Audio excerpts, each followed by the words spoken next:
Welcome साथियों, आप सभी का स्वागत है आरएम साइंस एकेडमी में। और आज हमारी क्लास रहेगी पाचन तंत्र के लिए। देखिए, ये क्लास साथियों आरआरबी एनटीपीसी के लिए और रीट की जो तैयारी कर रहे हैं, सेकंड ग्रेड तैयारी कर रहे हैं, जनरल साइंस के लिए महत्वपूर्ण रहेगी।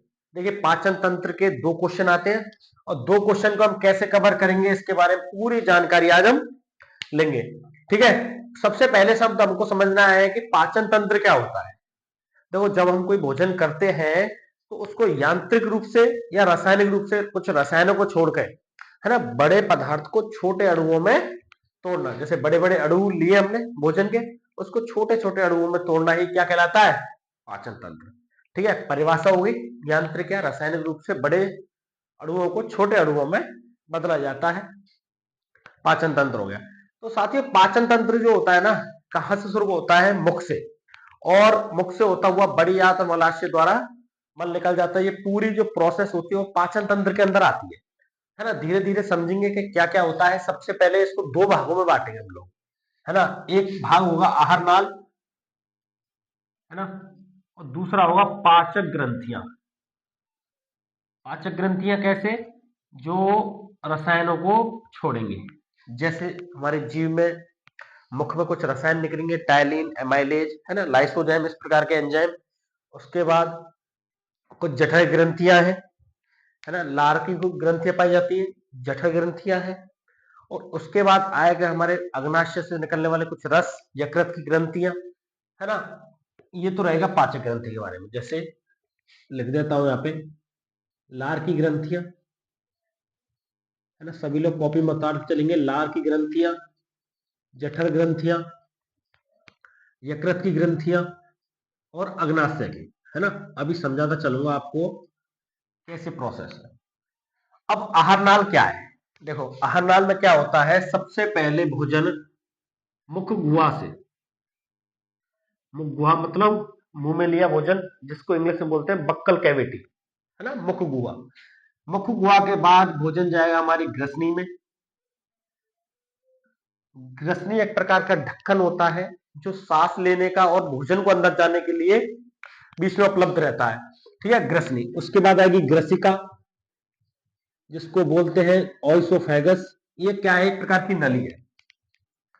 उसके बाद जाएगा आमाशय में, जहां भोजन 4 से 5 घंटे पड़ा रहता है। अमाशय के बाद जाता है साथ ही छोटी आंत में, है, सुनी होंगी छोटी आंत, बड़ी आंत। फिर जाएगा बड़ी आंत में, फिर मल त्याग होगा। देखो, मैं इसका छोटा सा चित्र आपको समझाता हूं।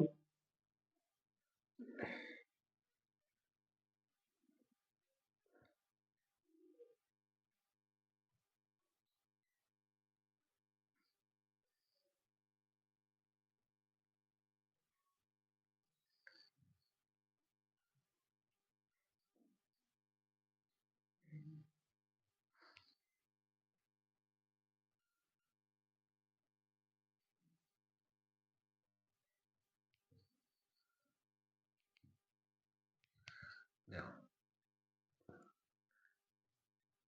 है ना। अब जैसे कोई मानव है,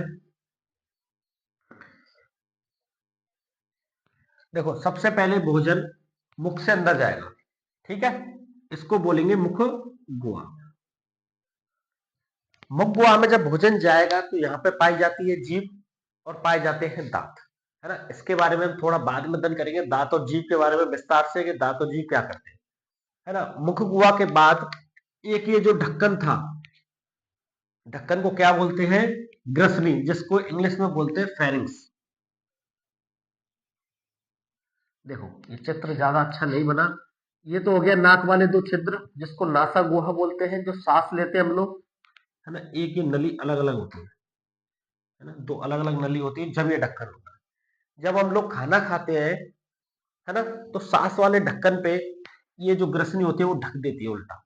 ये इस तरह से काम करती है दोनों तरफ। ठीक है, जब भी तो बोला जाता है कि खाना खाते समय हमको बोलना नहीं चाहिए। क्यों? क्योंकि खाना खाते समय हम लोग बोलेंगे, बोलेंगे भी तो बोलने में सांस अंदर बाहर जाती है और भोजन भी हम लोग कर रहे हैं। तो ये ढक्कन जो होता है, ग्रसनी जो होती है, वो काम ढंग से नहीं कर पाती है और इसका बैलेंस आउट हो जाता है। बैलेंस आउट हो जाएगा तो जो खाना होगा ना वो सांस वाली नली में पहुंच जाएगा, तो हमें क्या होगी, एकदम खांसी आएगी। तो इसीलिए कहते हैं कि खाना खाते समय बोलना नहीं चाहिए। ये क्या काम कर रही है ग्रसनी, ओनली इस सांस की नली के ऊपर का ढक्कन है, बाकी और कोई काम नहीं है इसका, भोजन को पचाने में या भोजन को एंजाइम दे ऐसा कोई काम नहीं है इसका। ठीक है, उसके बाद हमने क्या लिखा, ग्रसिका।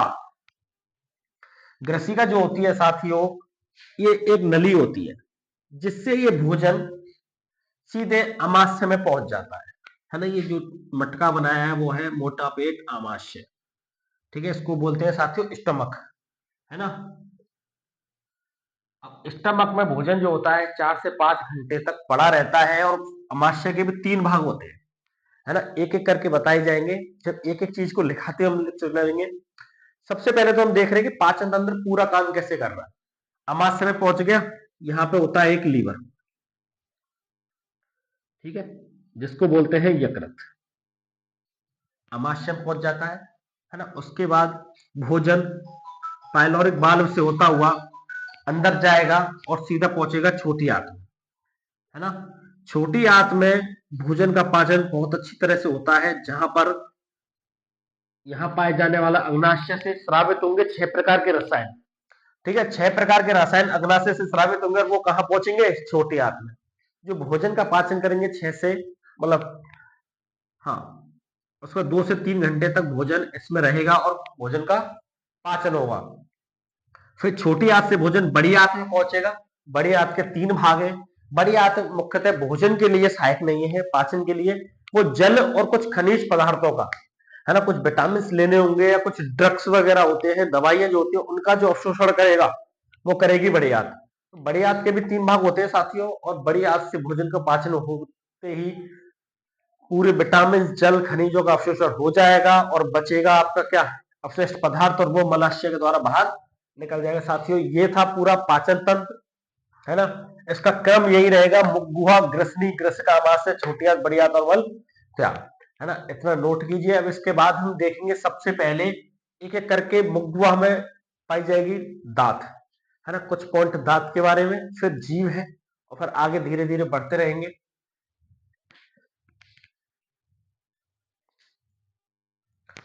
चलिए साथियों, अब इसके बाद देखेंगे सबसे पहले दांत के बारे में। देखो दांत के बारे में 2-4 पॉइंट, है ना, जिससे क्वेश्चन आता है हमारे पेपर में।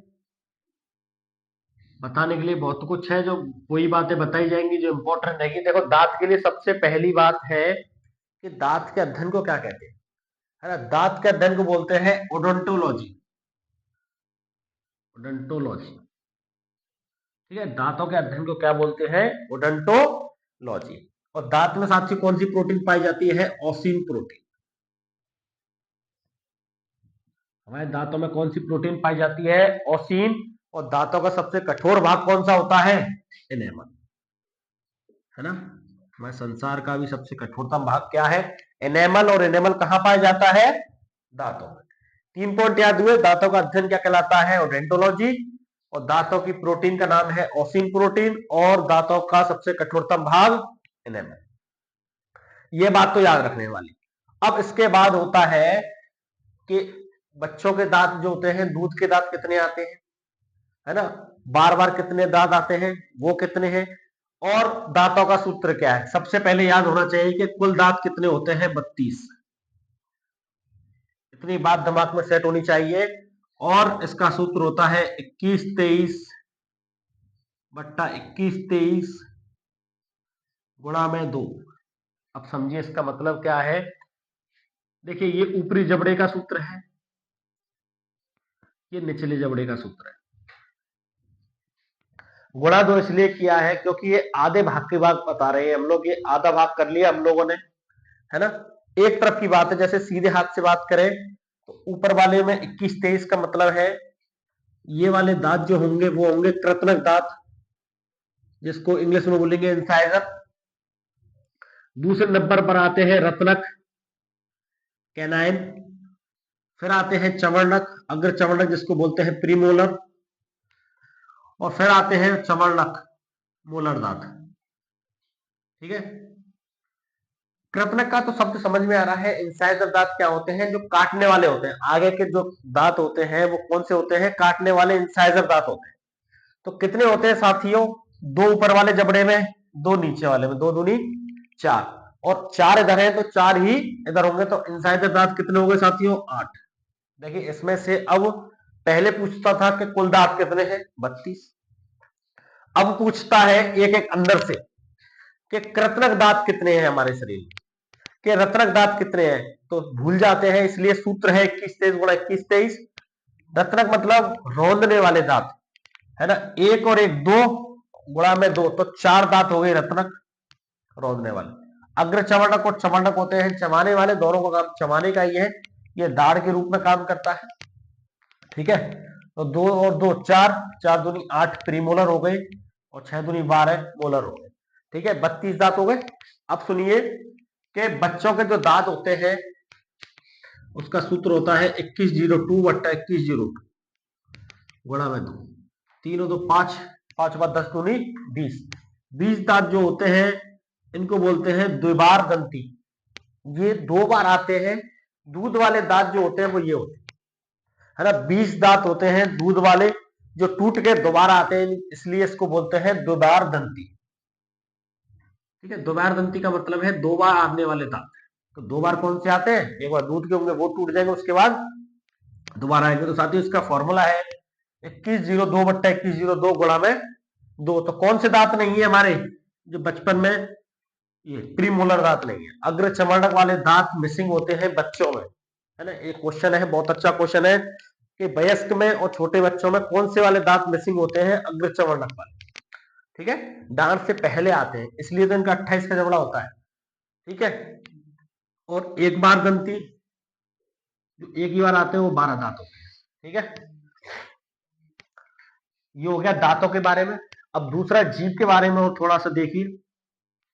जीभ का काम है, जीभ जो होती है एक लचीली संरचना है, फ्रेनोलम के द्वारा जुड़ी हुई होती है। जो नीचे एक खाल के द्वारा जुड़ी हुई है, उस खाल को बोलते हैं फ्रेनोलम। इसका एक यही मात्र क्वेश्चन आता है जीभ से रिलेटेड कि जीभ किससे जुड़ी हुई है? फ्रेनोलम से। और क्या काम है इसका? स्वाद का पता लगाने का काम है, ठीक है। भोजन को रोक के उसमें लार को मिक्स करना इसका काम है जीभ का, ठीक है। दो काम है। अब तीसरा मैं आपको बताता हूं, जब हमने मुख को पढ़ा तो उसमें लार ग्रंथियां पढ़ी, ठीक है। तो लार ग्रंथियां कौन कौन सी होती हैं? ये लार ग्रंथियां होती हैं 3। नाम है पैरोटिड, सब मैक्सिलरी और सब लिंगुअल, ठीक है। 3 प्रकार की ग्रंथियां होती हैं हमारी लार में, जो लार बनती है जीभ में। तो कौन कौन सी 3 ग्रंथियां होती हैं साथियों? पैरोटिड, सब मैक्सिलरी और सब लिंगुअल। देखो ये पेपर में जब 4 ऑप्शन आते हैं तो इसमें से क्वेश्चन बनता है हमारा इंपॉर्टेंट क्वेश्चन कि निम्न में से कौन सी लार ग्रंथि नहीं है। तो कौन सी नहीं होगी? एक चौथा ऑप्शन जो होगा वो नहीं होगी। तो तीनों के नाम याद रखना, पैरोटिड, सब मैक्सिलरी और सब लिंगुअल। देखो लार ग्रंथि जब होती है ना तो इसमें 3 एंजाइम निकलते हैं। एंजाइम है टाइलिन, एक है एमाइलेज और एक है लाइसोजाइम, ठीक है। अब भोजन को रोंद रोंद के चबा चबा के खाना चाहिए, पुरानी कहावत क्यों? वो इसलिए साथी क्योंकि हमारी लार ग्रंथियों से ये एंजाइम निकलते हैं, है ना। टाइलिन, एमाइलेज और लाइसोजाइम। तो ये टाइलिन और एमाइलेज जो होता है वो 30% हमारे भोजन का 30% कार्बोहाइड्रेट, है ना। 3 चीजें होती हैं, कार्बोहाइड्रेट, फैट और प्रोटीन। तो कार्बोहाइड्रेट का पाचन करते हैं, ठीक है। जो स्टार्च जो होता है वो माल्टोस में बदल जाता है और माल्टोस बाद में ग्लूकोज में बदलेगा। तो कार्बोहाइड्रेट का पाचन करते हैं 30%, वो कौन है? टाइलिन और एमाइलेज। और लाइसोजाइम क्या करता है साथियों? जो हमने भोजन के संग बैक्टीरिया ले लिए, कुछ मात्रा में बैक्टीरियाओं को नष्ट करने का काम करता है, प्रतिरक्षा का काम करता है ना। एक प्रकार से लाइसोजाइम एंजाइम एंटीबॉडी का काम करता है। जो हमने भोजन के संग कुछ बैक्टीरिया या वायरस जो लिए हैं उनको खत्म करेगा मुंह में ही, लाइसोजाइम। ठीक है, लाइसोजाइम पे से भी कुछ बच जाएगा, ज्यादा कीटाणु हमने ले लिए हैं तो उसके बाद उसको नष्ट कौन करेगा? यकृत। लीवर पे ही सारा लोड होता है, यकृत ही हमारे शरीर की मुख्य संरचना है जो विषाणुओं को, ड्रग्स को, अल्कोहल को मारने का काम करती है। ठीक है, ये लार ग्रंथि के बारे में रहा। हमने भोजन दांतों से काट के लिया, लार जीव से उस रसायनों को मिलाया और लार ग्रंथियों को से 3 एंजाइम निकाले और भोजन को मिला के बोलस बना लिया। बोलस का मतलब होता है भोजन की लुगदी, है ना। बोलस जब बना लिया, अब उस भोजन को सांस के बाद ग्रसनी में लेंगे और ग्रसनी के बाद भोजन, ग्रसनी क्या करेगी साथियों? ग्रसनी एक ढक्कन था, उससे भोजन सीधे ही ग्रसिका में पहुंचेगा। ग्रसिका एक रास्ता होता है, कुछ नहीं है ना। ग्रसिका के बाद भोजन सीधे ही कहां पहुंचेगा? आमाशय। अब आगे की घटना बताएंगे आमाशय क्या, अमाशय के बारे में समझेंगे। सबसे पहले इसका स्क्रीनशॉट लीजिए, फिर देखते हैं आमाशय को।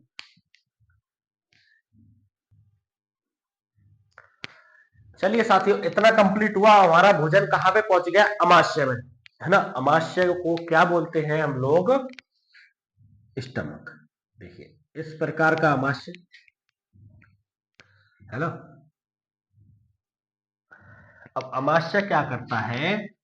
आमाशय के 3 भाग होते हैं, ठीक है। आपको दिखेंगे नहीं पेट में, इस प्रकार से 3 भाग होते हैं। इन भागों के नाम है, पहले का भाग का नाम है फंडस, फिर है बॉडी, फिर है पाइलोरिक। ठीक है, आमाशय के कितने भाग हैं? 3, फंडस, बॉडी और पाइलोरिक।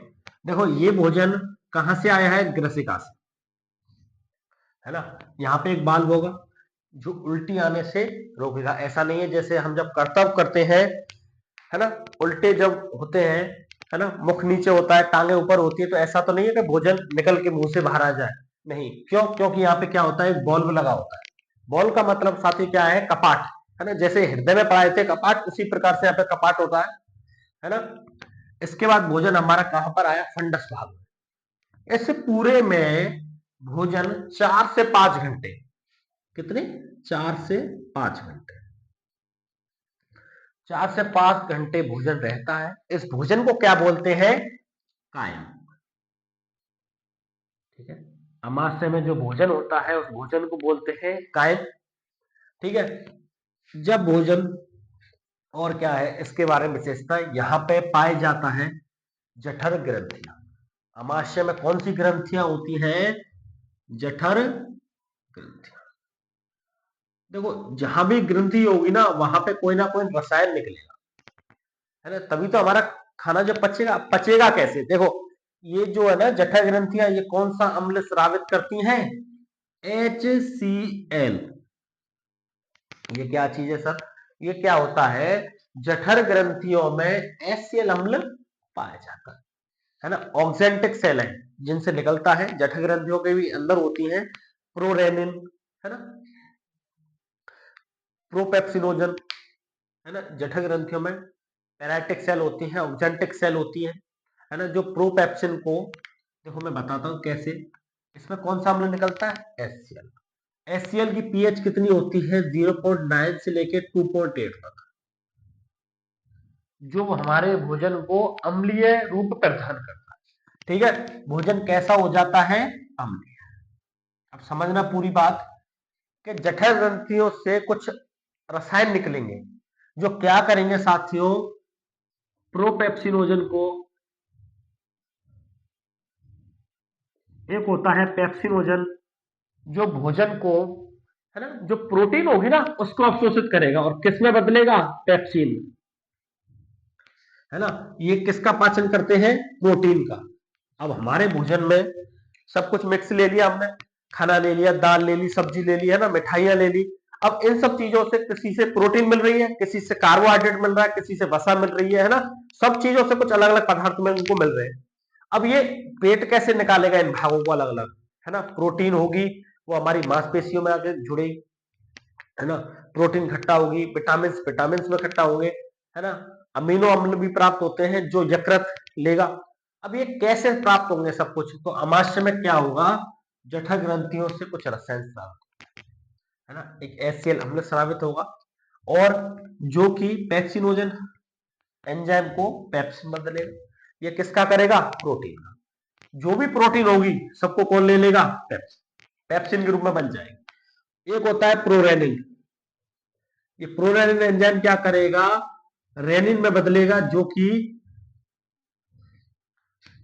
वसा के रूप में काम करते हैं, कार्बोहाइड्रेट के रूप में काम करते हैं। और एक होता है, ये कार्बोहाइड्रेट के रूप में अधिकतर काम करता है, और एक होता है लाइपेज, ये किसका करता है? वसा का। ठीक है, ये तीनों चीजें, जिस भोजन में प्रोटीन, कार्बोहाइड्रेट और वसा होगी, है ना, उन तीनों को अमाशय में 4 से 5 घंटे में अवशोषित कर लिया जाएगा। अब जो भोजन अवशोषित होने के बाद 4 से 5 घंटे के बाद वो भोजन कहां पहुंचेगा? यहाँ पे एक बाल्ब लगा होता है जिसको बोलते हैं पाइलोरिक बाल्ब। इसके बाद हमारा जो बड़ी आंत थी, और अंदर ये जो इस प्रकार से आती है छोटी आंत, 6 से 8 मीटर लंबाई की होती है, भोजन पहुंचेगा छोटी आंत में। ठीक है, यहाँ पे कितना याद रखना है कि HCl अम्ल निकलता है, किससे निकलता है सर? जठर ग्रंथियों से। कितनी पीएच होती है? 0.9 से 2.8। भोजन कितने घंटे रहता है? 4 से 5 घंटे। भोजन को क्या बोलते हैं? काय। प्रोटीन, कार्बोहाइड्रेट और वसा का पाचन होता है, जिसमें पेप्सिनोजन को पेप्सिन में बदला जाता है, प्रोरेनिन को रेनिन में, और लाइपेज वसा के रूप में प्राप्त होता है। भोजन पहुंच जाएगा छोटी आंत में। ठीक है, छोटी आंत में जब भोजन पहुंच जाएगा ना, तो वहां पे यकृत भी काम करेगा। ठीक है, यकृत क्या करेगा साथियों? देखो, यकृत जो होगा ना, अब यहां पे होता है यकृत,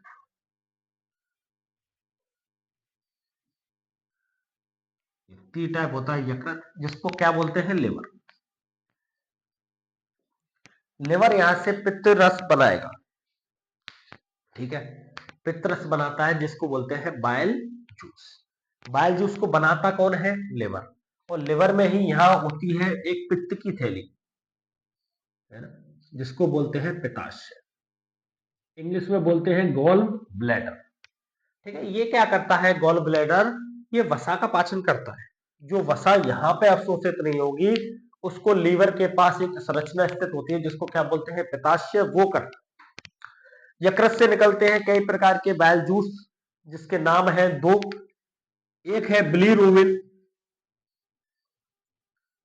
और एक है बिलीवर्डेन।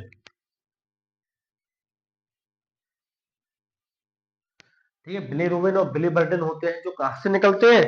यकृत से। ठीक है, यकृत से निकलते हैं बिलीरुबिन, बिलीवर्डेन। बिलीरुबिन जो होता है वो पीलिया में सहायक होता है ना। जब बिलीरुबिन कम हो जाएगा शरीर में, तो पीलिया की शिकायत होगी। ठीक है, और बिलीवर्डेन के अंदर भी दो एंजाइम पाए जाते हैं, एक का नाम है यूरोबिलिकोजिन,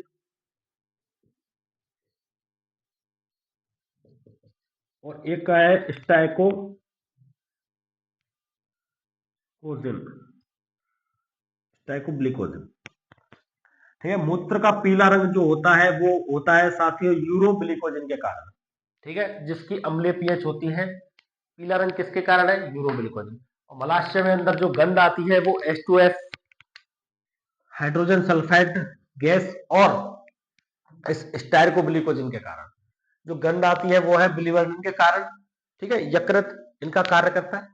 और इसके अलावा जो भी आप ड्रग्स लेते हो, कुछ एल्कोहलिक पदार्थ लेते हो, जो कीटनाशक पदार्थ है, जो आपने विषाणु जीवाणु जो गलत तरह से ले लिए, है ना, भोजन में, तो उसको कौन डिफेक्ट करेगा? यकृत, है ना। यकृत ही बहुत महत्वपूर्ण भूमिका निभाता है, जो अवशिष्ट पदार्थों को, मतलब अवशिष्ट पदार्थों में बदलता है उस भोजन को। ठीक है, यकृत से ये हो गया। पित्ताशय पित्त की थैली जो वसा का पाचन करेगी। और एक क्वेश्चन, यकृत की क्रियात्मक इकाई कौन सी होती है? हेपेटिक लोब्यूल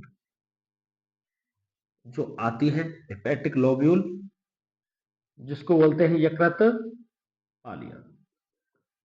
ठीक है, यकृत पालिया किसको बोलते हैं? यकृत की क्रियात्मक या संरचनात्मक इकाई होती है, जिसको बोलते हैं हेपेटिक लोब्यूल। और यकृत का वजन भी आ जाता है कई पेपरों में, होता है 1.2 से 1.5 किलो,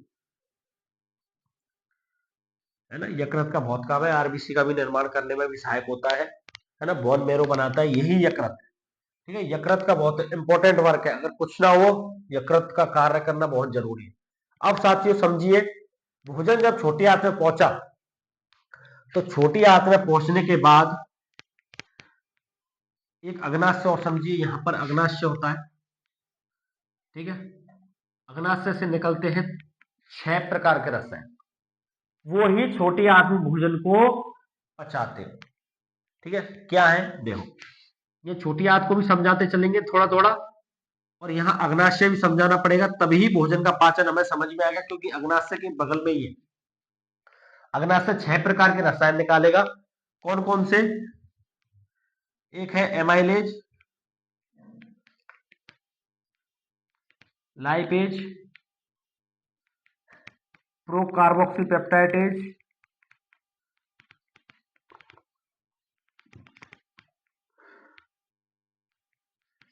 एक न्यूक्लिएज,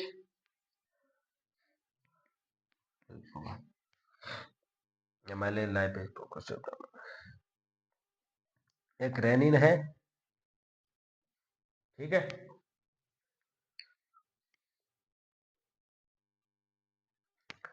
ठीक है साथियों, ये हो गया। छठवां होता है ट्रिप्सिन, एक होता है ट्रिप्सिन,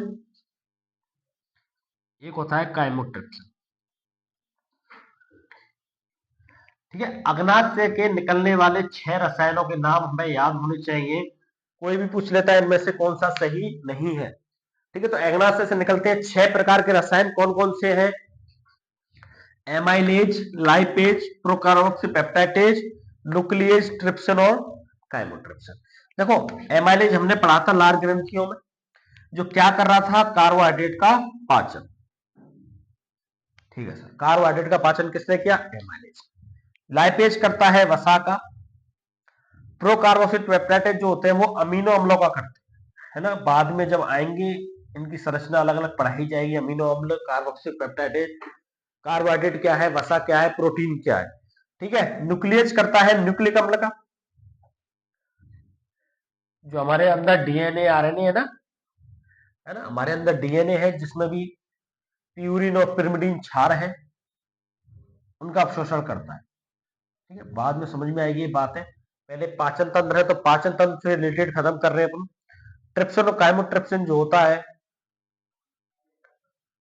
ये एक प्रकार से प्रोटीन का अवशोषण करते हैं, ठीक है। तो अग्नाशय से निकलने वाले 6 रसायन, एमाइलेज, लाइपेज, प्रोकार्बोक्सीपेप्टाइडेज, न्यूक्लियस, ट्रिप्सिन और काइमोट्रिप्सिन। देखो, एमाइलेज करेगा साथियों कार्बोहाइड्रेट का, लाइपेज जो होगा वो करेगा वसा का, प्रोकार्बोक्सीपेप्टाइडेज होते हैं अमीनो अम्लों का करते हैं, न्यूक्लियस होता है न्यूक्लिक अम्ल का, ट्रिप्सिन और काइमोट्रिप्सिन करते हैं प्रोटीन का। अग्नाशय की ये 6 और रस छोटी आंत में भोजन का पाचन करते हैं। छोटी आंत जो होती है वो 6 से 8 मीटर लंबी होती है, ठीक है। इसका पाचन करेंगे छोटी आंत में, और छोटी आंत के बाद भोजन कहाँ जाएगा? बड़ी आंत में, ठीक है। बड़ी आंत में कोई पाचन नहीं होता है, ठीक है।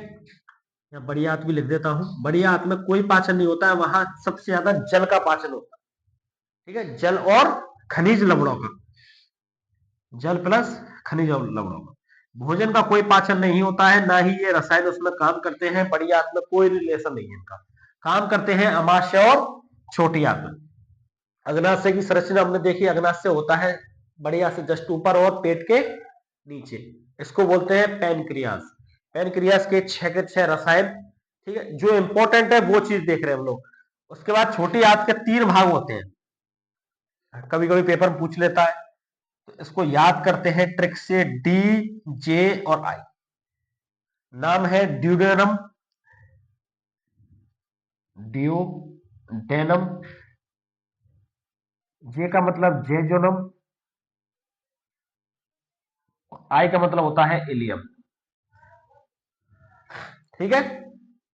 छोटी आंत के 3 भाग एसएससी के पेपर में, सेकंड ग्रेड के पेपरों में आ जाता है कि छोटी आंत का निम्न में से कौन सा भाग नहीं है, तो भाग है ड्यूडेनम, जेजोनम और इलियम। भोजन छोटी आंत के बाद कहां पहुंचा? बड़ी आंत में।